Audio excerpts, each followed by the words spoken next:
Unlikely heroes come in all shapes and sizes.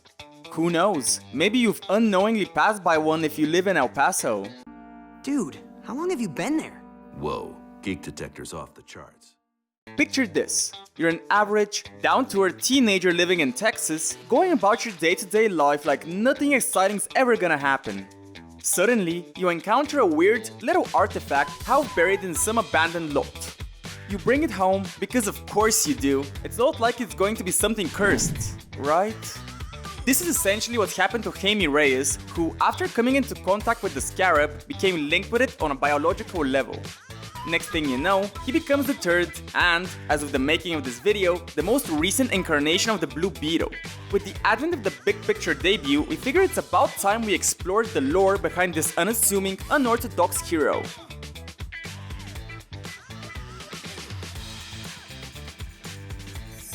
Of course, when talking about a hero whose mantle has been passed down through multiple people, you have to start all the way back from the beginning.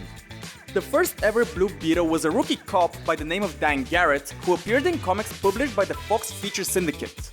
In fact, it would be more appropriate to call this original version of Garrett a vigilante, as he donned the Blue Beetle name after the death of his father, also a policeman. Later on, as the rights to the character got passed around from Fox Features to Charlton Comics and then finally DC, the relatively grounded backstory would end up being shifted in favor of a more fantasy-inspired take. You see, the Fox Features version of Dan Garrett had his powers originate from a special chemical named Vitamin 2X, while his costume was composed of a bulletproof chainmail. Compare this to the radically different takes from both Charlton and particularly DC. Our most current iteration of Garrett was an archaeologist whose powers came from the scarab, known as Kajida, that Jaime currently possesses. Finally, familiar territory. After Garrett's run, we will be introduced to Ted Kord, who, funnily enough, has a lot more in common with the original vision of what Dan Garrett was supposed to be. Besides being a fairly gifted athlete, Kord was also an inventor. Unable to activate the mystical scarab power, Kord was left to fend off villains using zero powers, only his natural skill set.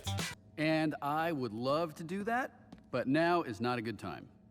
Is someone there with you? Indeed, only 2 of the 3 Blue Beetles have actually used the magical scarab's powers.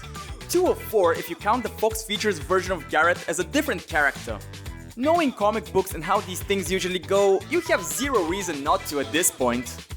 Perhaps the most interesting dynamic here is how all the Blue Beetles relate to each other. Garrett would eventually pass away at the hands of Kord's relative, Jarvis, thanks to their battle resulting in a cave-in. Since this is a comic book storyline, Garrett's death would only prove temporary as he eventually returned in Blue Beetle issue 18, after which both him and Kord would end up out of commission, if I had to describe it in the most comic-y way possible. And this brings us to our current host, Jaime.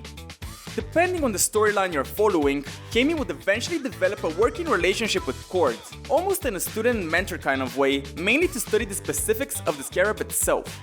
Ted would even end up training the young Reyes, despite being a powerless hero himself. Jaime himself is perhaps the most interesting of the 3 when it boils down to the inner happenings of his body. And no, I didn't mean for that to sound so weird. And yet, I'm strangely okay with that. Yes, I am. Yes, I am. When the young Reyes first bonded with the scarab, things weren't looking too good, as the thing was essentially a full-blown killing machine. Luckily, with Jaime being Jaime, this was quickly put to rest as the 2 grew attached. Besides giving him the ability of mechanokinesis, the scarab also allows Reyes to generate pretty much any weapon that he can imagine. If there's one thing the movie absolutely has to nail, it's the plethora of unique and creative ways the suit can be used as a weapon. Moreover, we can't wait to see how they handle Reyes' story along with his predecessors Garrett and Kord. What about you? What are you most looking forward to seeing in the film? Feel free to drop a comment down below.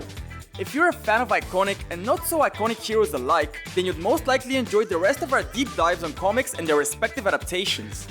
Consider dropping a like and a sub, as every little bit counts. Thanks for tuning in, and we'll see you again, same channel, different time.